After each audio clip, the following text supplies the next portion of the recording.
문화로 시작되는 전환점이죠. 그러면 생명의 반대말은 뭘까? 죽임입니다. 죽임. 이게 죽음과 죽임이 아주 그 발음이 비슷비슷한데 좀 쉽게 말하면 죽임의 문화가 생명의 반대말이에요. 여러분 지금 우리 이 시대에 온 소식이 항상 사람을 뭔가 긴장하게 하고 답답하게 하는 소식이 뭐예요? 전쟁 소식이죠. 전쟁. 그러면서 무엇을 고민하는 그렇게 더 애써서 노력하냐? 어떻게 하면 한 발로 더 많은 사람을 죽일까? 어떻게 하면 더 경제적으로 큰 죽일 수 있는 효과를 낼까? 이거 각국에서 연구해요. 죽임의 문화 속에서 우리는 살아가고 있습니다. 전쟁, 대표적인 게 전쟁, 살인 사건, 낙태, 테러, 인권 억압 뿐만 아니라 돈을 좀 더 벌기 위해서 사람들은 조직적으로, 지능적으로 좀 더 구조화시켜가지고 신종 문화 가운데 보이스피싱, 금융사기, 인신매매, 노동착취, 불법 사채, 채무자를 억압하여서 더 뜯어내려는 이러한 세상. 이사야서나 아모스 선지서를 보게 되면은 하나님의 공의를 설명하면서 너희는 하나님의 공의가 그 시대에 일어나고 있는 사회에서 저울추를 속이지 말라. 가난한 자를 압제하지 말라. 재판을 공정하게 하라. 이런 말들로 가득 차 있습니다. 선지서에. 그런가 하면 이 죽임의 문화 가운데는 자신들의 정신적인 문제까지 침투가 되어서 많은 중독 증세를 보이는 삶을 살죠. 약물 중독, 알코올 중독, 도박 중독, 게임 중독, 자기 혐오에 대해서 어찌할 수 없어서 자해를 하고 심지어는 자살에까지 이릅니다. 이런 죽임의 문화의 공통적인 특징은 뭘까 봤더니 이 죄된 인간은 인간의 생명을 도구화하려는 경향이 있습니다. 인간을 좀 더 생산적으로 생산성이나 효율성의 수단으로 보고 또 인간의 생명을 경제적인 가치로 환산하는 태도 등을 보이고 뿐만 아니라 약자를 볼 때 약자는 쓸모없는 잉여적 존재로 보려는 시선들 이런 것들이 다 죽음의 문화에 속합니다. 그래서 예수님도 산상수훈에서 율법을 죽임의 문화로 재해석한 구절이 마태복음 5장 21절 22절에 이런 구절이 있습니다. 옛사람에게 말한 바 살인하지 말라. 누구든지 살인하면 심판을 받게 되리라 하였다는 것을 너희가 들었으나 나는 너희에게 이르노니 형제에게 노하는 자마다 심판을 받게 되고 형제를 대하여 라가라 하는 자는 라가라라는 말은 쓸모없는 인간이다 라는 아람어예요. 한마디로 잉여적 존재다 이런 말이에요. 그는 공회에 잡혀가게 되고 미련한 놈이라 하는 자는 지옥불에 들어가게 하리라. 아유, 아주 뭐 이거 심각한 이야기를 이렇게 하고 있습니다. 요한복음 1장 3장 15절에는요. 형제를 미워하는 자마다 살인하는 자니 살인하는 자마다 영생이 그 속에 거하지 아니하는 것을 너희가 아는 바라. 마음 자체가 죽음의 문화하고 관련된 것을 예수님께서는 이야기하고 있어요. 이것은 곧 그냥 문제가 아니라 구원하고도 연결되는 문제라고 설명하고 있습니다. 그래서 오늘 본문을 통해서 제목은 헛되이 믿지 아니하였으면 이런 제목으로 했어요. 믿긴 믿는데 안 믿는 것보다 더 나쁜 게 헛되이 믿는 겁니다. 그래서 사도 바울은 오늘 본문을 통해서 도대체 어떻게 하여야 구원을 이루는 길인가를 예수 그리스도의 부활 생명에 대해서 아주 적나라하게 설명하고 있습니다. 우리가 오늘 본문 고린도전서, 이것은 고린도의 교회에 보낸 사도 바울의 서신인데, 고린도 교회의 상황이 그 시대에는 아주 잘 나가는 도시예요. 살만한 도시죠. 여러분, 우리 대한민국도 지금 전 세계 한 200여 국가 중에 OECD 국가 10위권 안에 들어가면서 살만한 나라에서 살고 있습니다. 여러 가지로. 고린도 교회의 지정학적 특징을 우리가 잠깐 보게 되면 그 시대의 지중해를 중심으로 무역이 발달이 되고, 그러다 보니까 쉽게 말해서 돈이 되는 곳엔 사람이 모이게 돼 있어요. 그래서 장사하는 사람들도 많이 모이고 지식인들도 모이고, 지식인 중에는 또 헬라 철학에 해박하다는 사람이 거기 모이고, 그리고 많은 기술자들, 무역하는 자들, 그들이 모여서, 출신은 서로 다른 사람들이 모여서 물류업이나 금융업 같은 데가 발달을 했습니다. 상업, 또 각종 문화, 또 이방 종교, 여러 헬라 철학자들, 지식인들이 다 모여서 살만하네 하고 살아갔던 도시예요. 그러다 보니까 여러 출신들이 학력이 다르고 학벌이 다르고 자라온 문화가 다르고 뭐 다 다른 사람들이 모여서 은혜를 받았는데, 이게 문제가 많은 교회예요. 네가 받은 은혜 그게 아니고 내가 받은 은혜가 맞아. 네가 받은 은사 그게 아니고 내가 진짜 은사를 받았지. 뭐 저마다 아는 게 많아요. 그래서 고린도전서를 보게 되면은 여러 교회에서 일어나는 문제들에 대한 답장을 보낸 내용들이 나옵니다.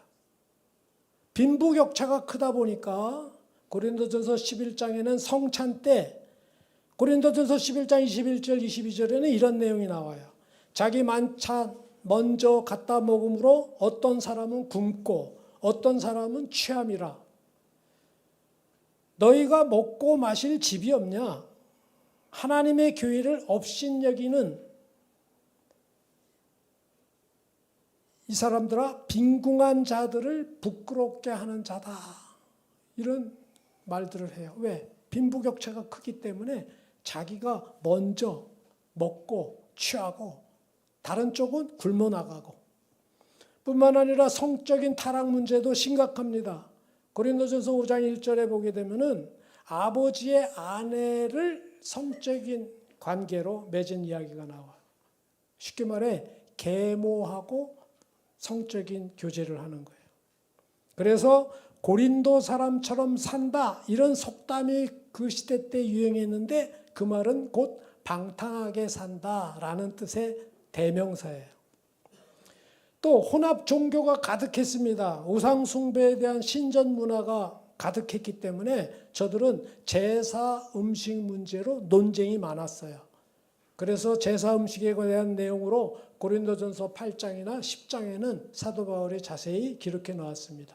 그런데 가장 큰 문제는 고린도전서 12장 14장에는 또 방언에 대해서 이야기하고요. 오늘 본문이 속한 15장에 진짜 중요한 복음의 핵심, 부활이 없다라는 것이 그 교회에서 팽배하게 된 거예요. 이 문제는 복음의 핵심에 관한 문제이기 때문에 아주 사도 바울이 적나라하게 그것을 지적하면서 적어놓은 내용입니다. 특별히 그 당시에 헬라 철학의 영향을 받은 영지주의라고 하면 몸은 악하고 영은 중요하기 때문에 쉽게 말해 그냥 인생이 즐기다가 죽으면 끝인 거지. 그래서 가현설이라는 것도 등장을 했어요. 예수님의 부활 그런 소식들 내가 들은 적이 있는데 사실은 그것은 예수님은 진짜 사람이 아니야. 신이 사람처럼 된 것으로 보였을 뿐이야. 그래서 우리가 죽게 되면 영혼만 남고 몸은 부활하지 않는 거야. 이렇게 부활에 대한 각자 아는 대로 각자 철학적인 사상으로 다르게 해석을 한 게 교인들 가운데 많았다는 이야기예요. 그래서 고린도전서 15장 오늘 본문 12절에 그리스도께서 죽은 자 가운데서 다시 살아나셨다 전파되었거늘 너희 중에서 어떤 이들은 어찌하여 죽은 자 가운데서 부활이 없다 하느냐, 이런 말이 있습니다. 만일 부활이 없다면 기독교의 전제 자체가 무너지는 거기 때문에 오늘 본문 안에도 우리가 전파하는 것도 헛것, 믿음도 헛것이고 우리는 거짓 증언자가 되는 거고 우리는 여전히 죄 가운데 있을 수밖에 없다. 그러니 예수 그리스도의 부활을 제대로 믿지 못하고 그 부활 생명에 얻는 믿음은 정말 완전히 헛되게 믿는 거다라는 것을 말하는 거예요. 여러분, 고린도전서는 복음서보다 먼저 쓰여진 책입니다. 성경상으로는 고린도전서가 복음서 뒤에 있지만 실제 기록되기는 복음서들이 약 AD 60년 정도에 기록이 되어 있다면 고린도전서는 AD 50년 정도 먼저 쓰여진 거예요. 왜 그러냐면 그 당시에는 쓰여지기 전에 전승이라는 게 있어요. 오늘 본문에도 나오지만 내가 받은 것을 너희에게 전하였노니, 이 받았다는 말은 곧 구전으로 받은 것을 너희에게 다시 교회가 구전으로 초대교회 시대 때 전했던 이 내용을 말하는 거예요. 그래서 오늘 이 본문을 통해서 사도 바울이 그동안 구전으로 듣고 구전으로 전했던 이 복음의 핵심을 오늘 본문을 통해서 예수 그리스도의 부활을 확실한 증언자로 설명을 하는데 특별히 두 가지로 나눠서 우리가 한번 생각해 볼까 합니다. 첫 번째 단어는 성경대로라는 단어예요. 두 번째는 보이셨고 보이셨나니 보이셨으며 보이셨느니라, 보였다라는 단어입니다. 고린도전서 15장 3절 4절을 우리가 한 목소리로 한번 읽도록 하겠습니다. 고린도전서 15장 3절 4절 시작.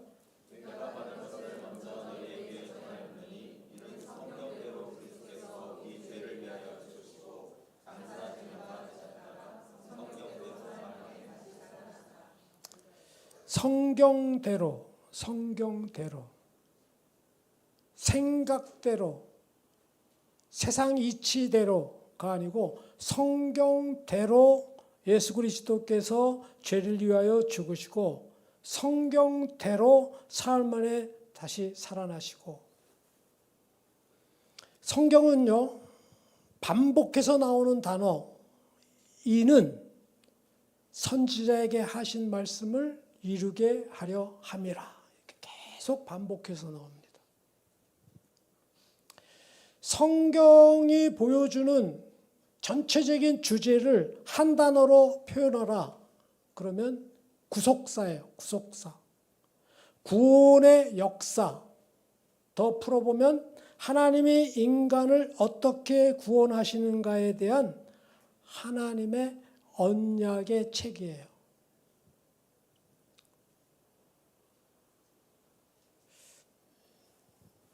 그런 생각 해보셨어요? 저는 자주 그런 생각이 드는데 오늘도 이렇게 KTX 타고 GTX 타고 오면서도 참 빠르다. 참 교통이 정말 빨라졌다. 그런데 진짜 빠른 거는요, 지금 지구가 시속 2670km로 지금 돌고 있어요. 여러분 그거 알아요? 웃기죠?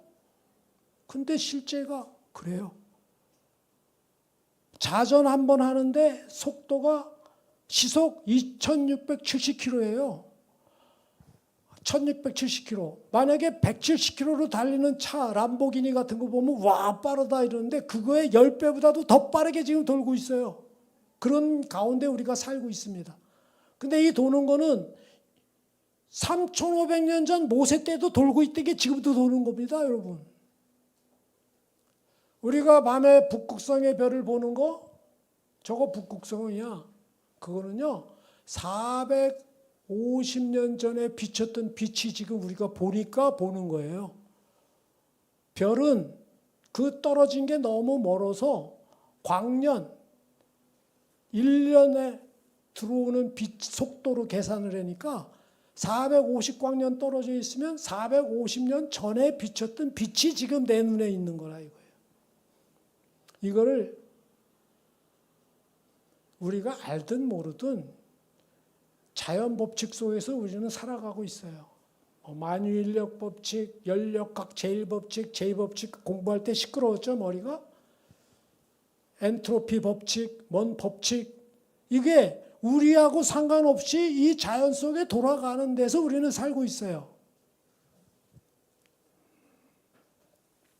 하나님이 영적인 존재로 이 땅에서 누리고 이 땅을 다스리라고 만드신 하나님이 그 인간이 어떻게 살아야 되기 위해서 왜 이 땅에서 살게 했는지를 영적인 법칙을 안 알려주시겠어요? 그 영적인 법칙이 들어있는 게 바로 성경이라는 이야기입니다. 성경.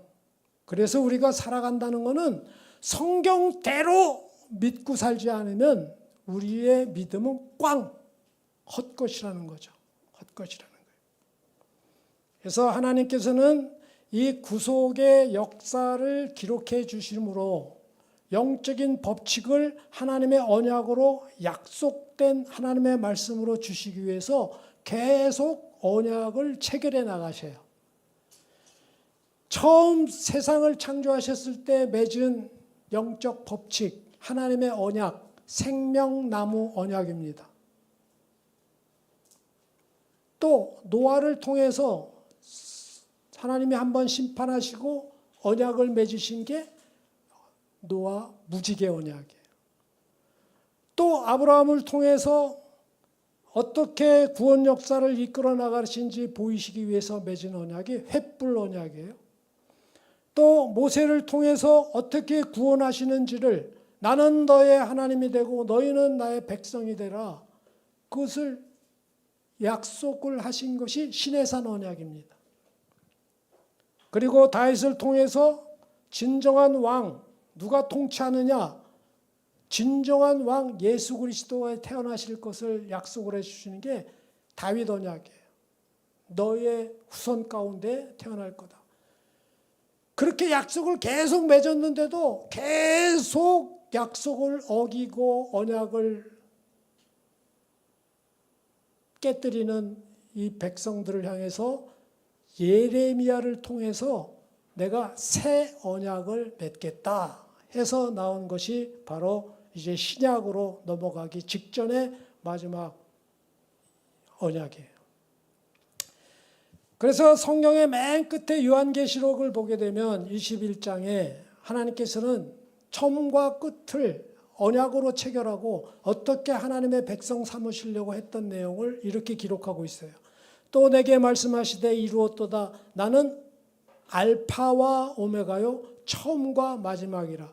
내가 생명수 샘물을 목마른 자에게 값없이 주리니 이기는 자는 이것을 상속으로 받으리니 나는 그의 하나님이 되고 그는 내 아들이 되리라. 처음에 생명나무 언약을 맺을 때 하나님께서는 생명나무와 선과 악을 알게 하는 나무를 창조하셨다고 기록했어요. 그리고 언약을 맺기를 창세기 2장 17절에 선악을 알게 하는 나무의 열매는 먹지 말라. 내가 먹는 날에는 반드시 죽으리라. 그런데 그 첫 번째 언약부터 깨졌죠. 여기서 질문을 한번 해보겠어요. 하나님 전지전능하신데 왜 그 선과 악을 알게 하는 나무를 만들어서 인간이 그거 먹을 죄질 거 모르셨나? 이런 질문 젊을 때 많이 하고 듣죠. 안 만들었으면 안 먹었을 거 아니에요. 그러면 죄도 안 짓고.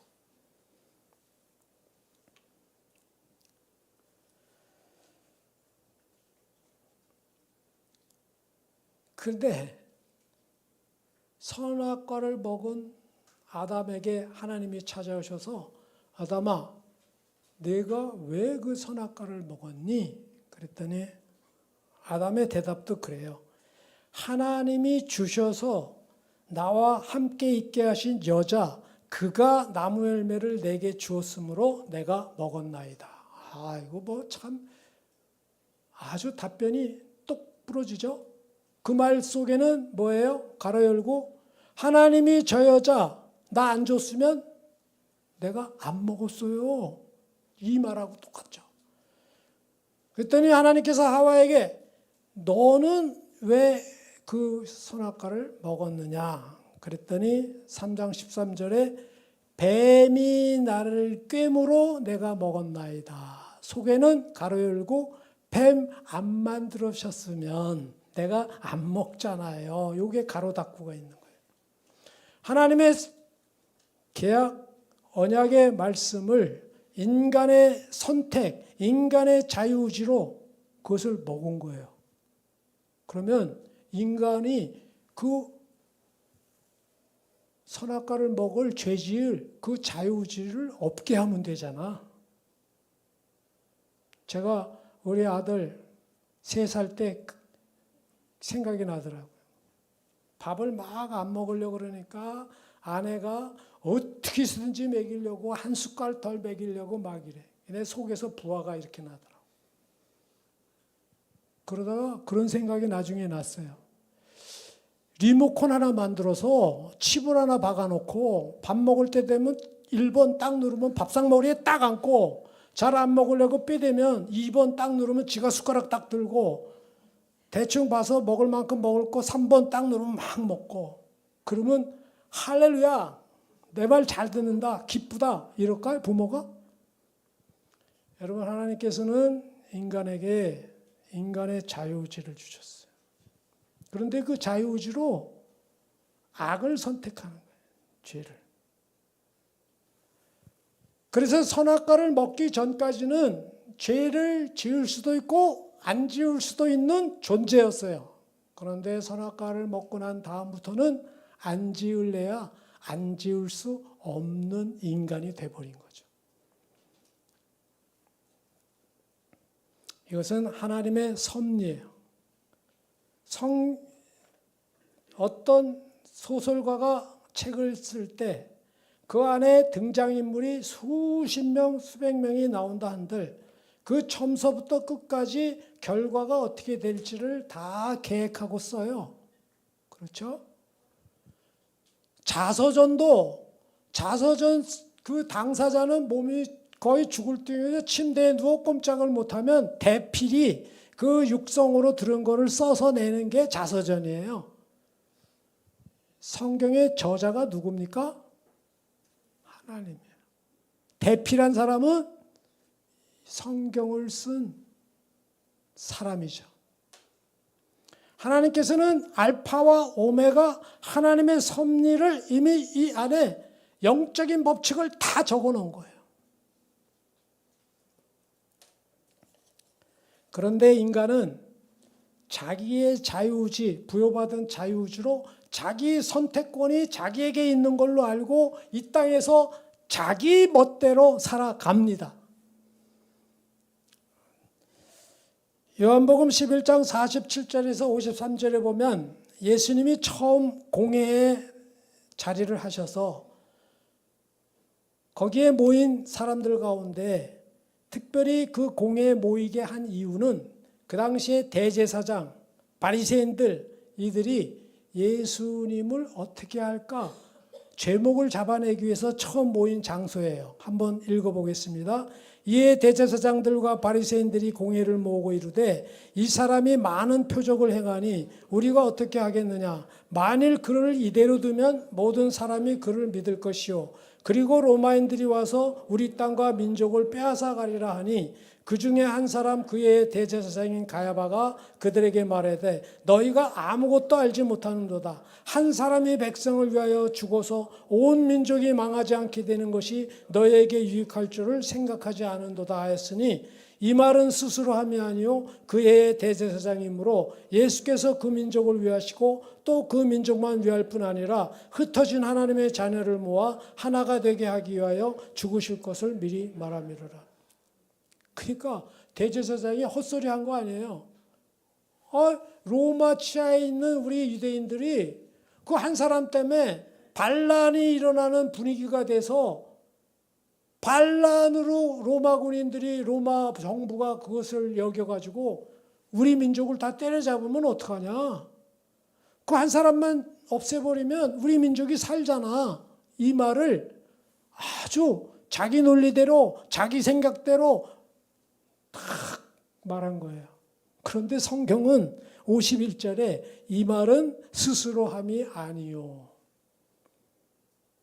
그 해의 대제사장이므로 예수님께서 민족을 위하시고 흩어진 많은 자녀들을 위해서 죽으실 것을 대제사장의 입술을 통해서 말한 거래.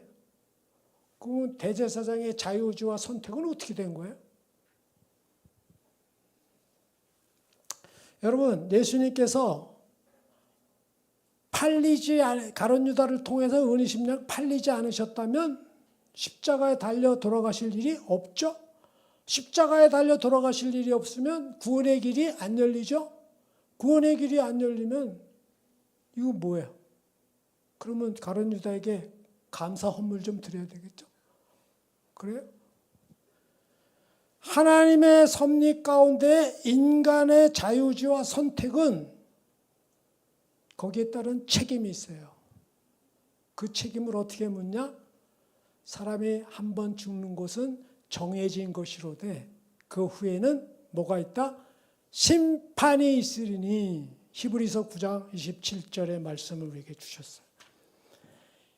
이 대제사장의 생각과 선택하고 전혀 상반되는 구절을 우리가 한번 보겠어요. 창세기는 50장으로 이루어졌는데 맨 마지막 50장을 보게 되면 세 패러그래프로 기록되어 있습니다.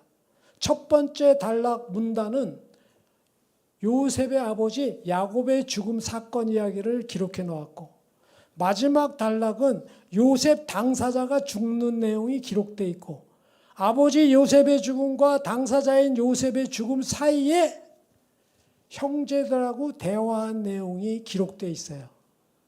그 대화 내용은 뭐냐?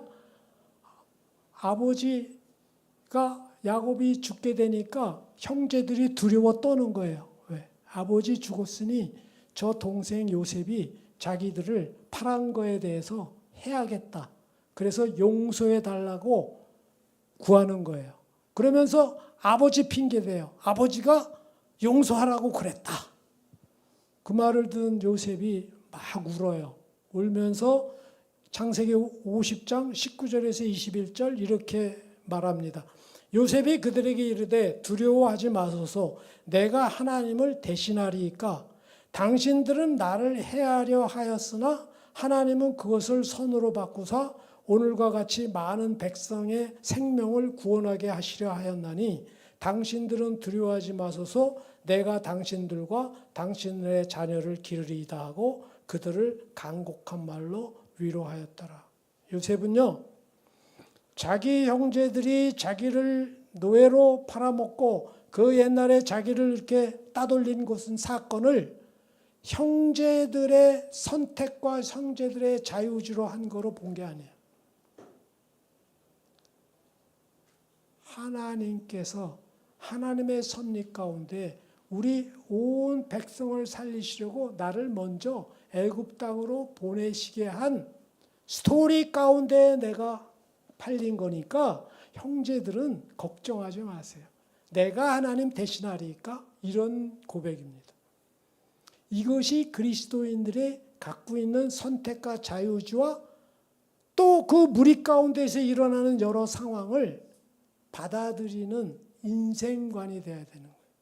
그래서 요셉의 가치관, 인생관, 신앙관이 아버지 야곱 죽음과 자기 자신의 죽음 사이에 마지막 엑기스로 그 대화를 넣어놓은 거예요.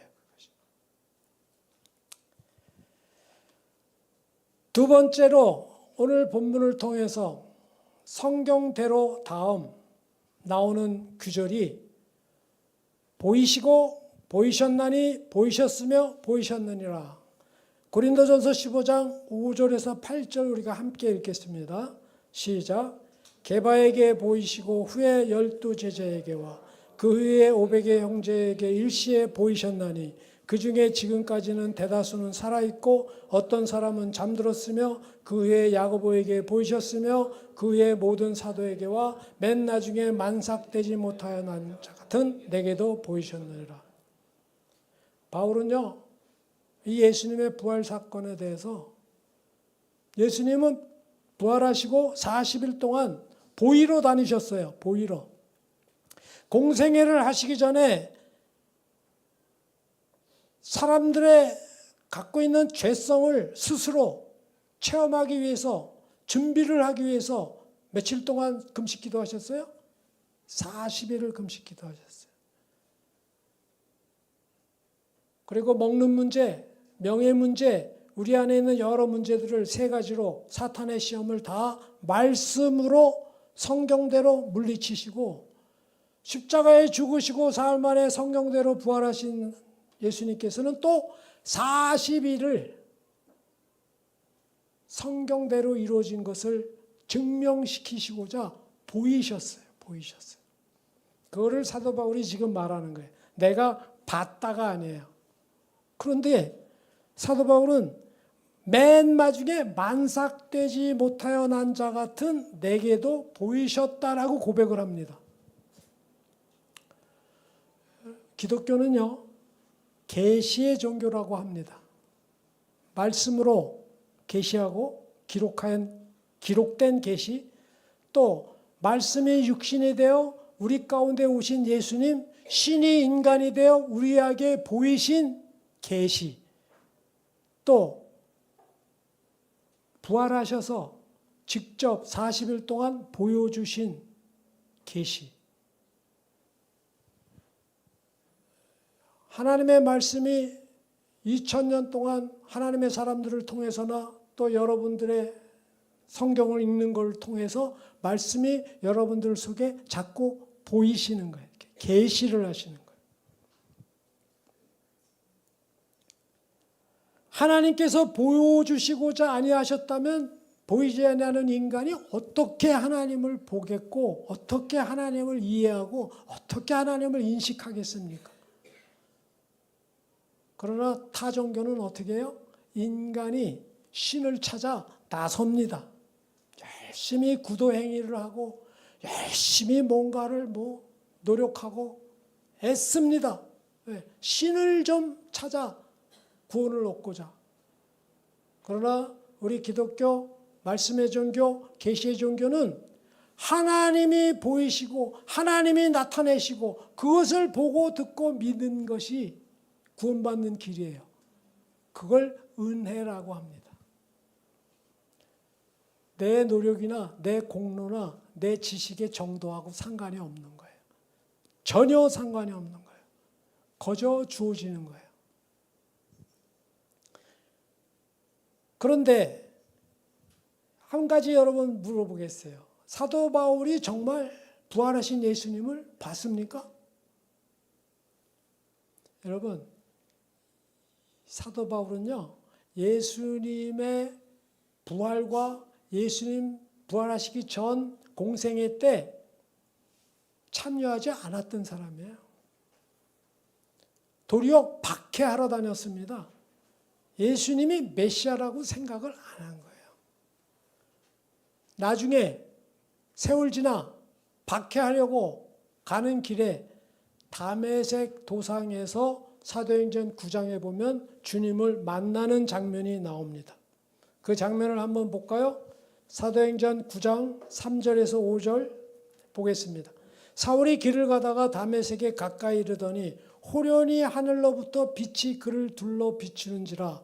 땅에 엎드려져 들음에 소리가 있어 이르시되 사울아 사울아 내가 어찌하여 나를 박해하느냐 하시거늘 대답하되 주여 누구시니까 이르시되 나는 내가 박해하는 예수라. 여러분 사도행전 그 다음 9장 7절에 보면 이런 구절이 있어요. 함께 가던 사람들은 소리는 듣되 아무도 보지 못하고 서 있더라. 사도 바울만 지금 만난 거예요. 누구를? 부활하신 예수님을. 이것을 자기는 보이셨다라고 지금 간증하는 겁니다. 여러분 신앙생활을 하시면서 여러분 혹시 예수님을 만난 그런 간증이 있습니까? 주님을 만난 간증이 있어요? 이것이 없으면 은혜를 못 받은 거예요.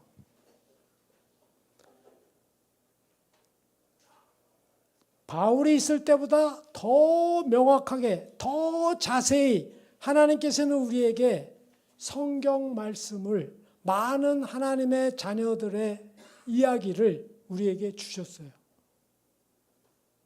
사도 바울 시대 때도 당대의 예수님하고 같이 살았던 그 시대의 사람들 가운데서도 심지어 부활하신 예수님을 보고도 못 믿는 사람이 있는 거예요.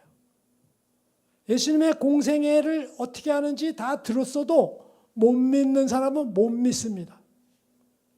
왜? 보이셨어도 그 사람한테는 보이신 게 아니기 때문에. 그래서 우리는 여러분 사도행전에 나오는 제자들의 모습과 복음서에 나오는 제자들의 모습은 아주 틀립니다. 잘 알죠? 복음서의 끝부분에 가면 사복음서 공이 예수님의 재판장에 잡혀가셨을 때 예수님 옆에서 변호는커녕 그 자리에 지켜 있는 제자나 사도들은 아무도 없어요. 한 사람도 없습니다. 그러나 그러한 제자들이 언제 예수님 부활 후 예수님의 부활을 체험하고 성령이 강림하셔서 그동안의 성경대로 있었던 기록들이 다 생각나고 깨닫고 확신이 오므로 부활 생명을 가진 신앙의 사도들이 그 삶은 그 다음부터는 180도 완전히 바뀌는 거예요. 믿음은 내가 믿는 겁니까? 믿어지는 겁니까? 내가 하나님을 만난 게 아니라 하나님께서 나를 찾아오셔 만나 주신 것입니다. 보여주시지 아니하였다면 볼 수 없듯이 또 본다고 믿는 게 아니기 때문에 믿어지게 하는 성령의 도움이 없이는 절대 믿을 수가 없는 게 믿음입니다. 그래서 믿음은 은혜입니다. 믿음은 철저히 수동형이에요. 내가라는 주체가 나서는 것이 아니고 주님이라는 주체가 나서야 돼요. 내가 본 게 아니고 주님이 보이신 거예요. 그래서 말씀은 듣는 게 아니라 말씀은 들려지는 은혜가 있어야 돼요. 믿음은 내가 믿는 것이 아니라 믿어져야 됩니다. 그래서 철저히 믿음은 은혜의 기반이 되는 거예요. 제가 나이가 먹어서 기능이 자꾸 떨어져 가는지 혀를 가끔씩 깨물어요. 혀를. 근데 한번 질문해 볼게요. 혀 깨문 게 맞습니까? 혀 깨물린 게 맞습니까? 여러분들은 오늘 이게 그거 같아도 여러분 깨문 게 맞아요? 깨물린 게 맞아요? 별거 갖고 다 질문하냐. 내가 밥 먹을 때 혀를 요리 피하고 조리 피하고 막 이렇게 노력 안 한 거 보면 깨물린 게 맞더라고요. 몸은 나하고 의논해서 움직이는 게 그러고 보니까 거의 없어. 손톱 깎기 귀찮다고 손톱이 지가 나하고 상의해서 안 나오길 하나. 뭐 계속 그것도 잘하고. 뭐 소화하려고 내가 뭐 특별히 무슨 코를 몇 번씩 누르는 것도 아니고 지가 알아서 다 소화 기능이 소화하는 거예요. 그러다가 그런 기능들이 나하고 의논 없이 멈추거나 이상이 생기면 이제 유효기간이 다 됐구나라고 생각하는 거예요. 그렇죠? 모든 상품이 만들어질 때 유효기간이 있죠? 저는 그런 생각을 해요. 내 친구 아내가 병원에서 3개월 산다고 그랬을 때 아주 그랬는데, 그리고선도 1년 3개월을 더 살았으니까, 1년 6개월을 살았으니까 판정받은 것보다는 1년 3개월을 더 살았어. 물론 투병하느라고 얼마나 고생하면서 남편도 본인도 그 췌장암 투병이 보통 힘든 게 아니더라. 항암 투병하는 게. 근데 특별히 새롭지도 않죠. 대부분 다 그렇게 가셔. 영화에 나오는 것 같이 이렇게 딱 누워서 자녀들을 다 불러주세요. 유언할 거 탁 하고 멋있게 나 이제 가요. 이렇게 가는 임종이 별로 없어. 다 고생하고 다 이러다가 가요, 우리가. 그죠? 그런데 저는 그런 생각이에요. 여러분 태어날 때도 맨날 몇 시 200여 개 국가 중에 대한민국이라는 땅에 어디 도시에서 태어나 이거 결정하고 나온 사람 아무도 없죠, 여러분. 그죠? 우리 의지하고 상관없이 태어났죠? 태어날 때 한 100년 전에 가마 타고 다니는 그런 시대에 태어날지 지금 잘 모르지만 우리 선택하진 않았지만 어떻든 2026년을 지금 여러분 잘하고 이렇게 지금 살아가고 있는 거예요. 지금. 같은 시대에 지금 태어나가지고 같은 시대를 살아가고 있는 거죠. 그런데 태어날 때 우리 의지하고 상관없이 생년 몇 월 며칠 생, 비석에 보면 몇 년 몇 월 며칠 사, 이렇게 딱 비석에는 공통적으로 다 있어요. 그게 똑같이 태어남과 죽음의 그 시점은 누구만이 아신다? 하나님만이 아신. 우리하고 상관없어요. 그러니까 우리는 주어진, 태어나서 죽을 때까지 주어진 시간, 그 유효기간이 언젠지는 우리는 모르는데 그 안에서 우리는 어떤 선택을 하며 우리의 자유의지로 살아가느냐만 중요한 거예요.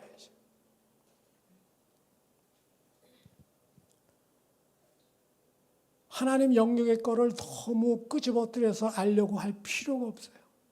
왜? 믿음의 영역이 그래서 필요한 거예요. 아니 믿음의 영역이 다 끄집어내서 내가 이해하고 알면 그럼 뭐 하려고 믿어? 내가 다 아는 건데. 하나님께서는 믿음의 영역, 하나님의 영역을 내버려 두셨어요. 중요한 건 하나님의 영역 속에 외의 것에 우리 인간이 알고 깨닫고 그 자유의지 선택을 하나님의 성경대로의 기록의 역사 세팅에 내가 어떻게 어떤 인물로 여기서 살아갈 건지를 그걸 우리가 이 땅에서 결정하는 거예요. 거기서 제일 중요한 문제가 바로 우리는 죽음이 이 세상 끝이다가 아니고 예수 그리스도가 부활 생명으로 영원한 생명의 첫 열매가 되심을 보여주시기 위해서 우리에게 보여준 그 부활 생명에 대해서 우리가 믿고 그 예수님과 함께 이 땅에서 살아가는 겁니다. 그래서 고린도전서 15장 10절에 사도 바울은 이렇게 고백합니다. 그러나 내가 나된 것은 하나님의 은혜로 된 것이니 내게 주신 그의 은혜가 헛되지 아니하여 내가 모든 사도보다 더 많이 수고하였으나 내가 한 것이 아니요 오직 나와 함께 하신 하나님의 은혜로라. 자기가 복음을 많이 전파하는 거, 자기가 이렇게 지금 이 시간 이 자리 된 거 모든 게 다 내 의지가 아니라 하나님의 은혜라고 고백을 하는 거예요. 요한일서 5장 11절에 또 증거는 이것이니 하나님이 우리에게 영생을 주신 것과 이 생명이 그의 아들 안에 있는 그것이니라. 아들이 있는 자에게는 생명이 있고 하나님의 아들이 없는 자에게는 생명이 없느니라. 내가 하나님의 아들의 이름을 믿는 너희에게 이것을 쓰는 것은 너희로 하여금 너희에게 영생이 있음을 알게 하려 함이라. 우리가 영원한 생명을 소유하고 이 땅에 살지 아니하면 죽어서도 영원한 생명이 없습니다. 헛되게 믿는 겁니다. 그래서 예수께서 요한복음 11장 25절 26절에 예수께서 이르시되 나는 부활이요 생명이니 나를 믿는 자는 죽어도 살겠고 무릇 살아서 믿는 자는 영원히 죽지 아니하리라. 말씀을 정리하려고 그래요. 저는 군에서 장교로 그 군사학을 배울 때 제일 힘들었던 게 독도법이었어요. 난 독도법이 무슨 독도를 연구하는 줄 알았더니 지도를 펼쳐놓고 그 군대 지도는 아주 등고선이 많습니다. 더군다나 탱크 부대는 장거리를 다니기 때문에 그거 제대로 잘못 방향 잡으면 아주 고롭습니다. 아주. 근데 이 독도법의 원칙이 뭐냐? 지도를 깔아놓고 나침반을 지도 위에다가 정치를 잘해야 돼. 왜? 내 위치가 지금 어디 있는지를 아는 게 시작이에요. 근데 나침반은 어떻게 해서 움직여요? 지구에 자기장이라는 전체 지구의 큰 자기장이 눈엔 보이지 않지만 그게 있기 때문에 나침반의 바늘이 자기장 북쪽을 계속 향하는 거예요. 고장난 나침반이면 망합니다. 항상 같은 데를 이렇게. 그런데 움직이는 작동하는 나침반은 어디를 갖다 놓으면 갖다 놓은 대로 파르르 떨면서 자꾸 정해진 곳을 가리키려고 애써요. 그래서 여기서 저는 그런 생각이 들어요. 빌립보서 2장 12절에 너희는 두렵고 떨림으로 구원을 이루라 라는 구절이 생겨요. 영적으로 무감각하고 영적으로 무관심하고 무감동하고 무반응하는 사람들의 공통점이 딱 해서 두려움도 없고 떨림도 없어. 나만큼 나같이만 살라고 그래. 정말 이것이 예수 그리스도의 생명, 부활 생명으로 우리가 살아가는 믿음일까? 라고 늘 돌아보려고 하는 사람, 바울과 같이. 이런 믿음은 항상 두렵고 떨림으로 내가 지금 제대로 믿나? 움직이는 나침반의 바늘과 같이 주님의 부활 생명을 가리키려고 애쓰며 살아간다는 거예요. 그런데 성경에는 노아의 홍수 심판 때도 보면 창세기 6장 5절에 여호와께서 사람의 죄악이 세상에 가득하고 그의 마음으로 생각하는 모든 계획이 항상 악할 뿐임을 보시고 그리고 심판을 하셨어요.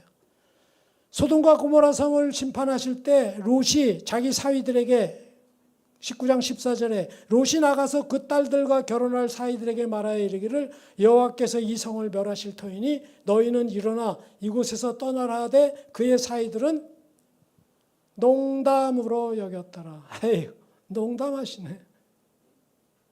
영어 성경에는 조크라고 나와 있어요. 조크.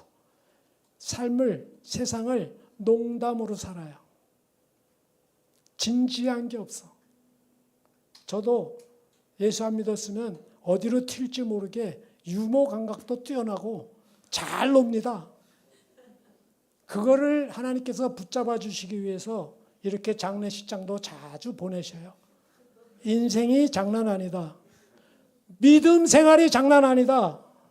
심판이 있어. 영원한 죽음이 있고 영원한 생명이 있어. 이 땅이 다가 아니야. 정신 똑바로 차려라. 그거를 지금 말하고 있는 거예요. 마지막으로 고린도전서 15장 19절을 함께 읽고 마치겠습니다. 시작. 만일 그리스도 안에서 우리가 바라는 것이 다만 이 세상의 삶뿐이면 모든 사람 가운데 우리가 더욱 불쌍한 자이리라. 기도하겠습니다. 사랑의 하나님 아버지, 이 땅에서 주어진 저희들의 남은 생명 있는 날 동안에 두렵고 떨림으로 주님의 부활 생명을 바라보게 하시고 구원의 여정으로 인도하여 주옵소서. 부활 생명의 소망을 두고 살아갈 수 있도록 성령님께서 날마다 순간마다 저희들을 인도하여 주옵소서. 예수님의 이름으로 기도드렸습니다. 아멘.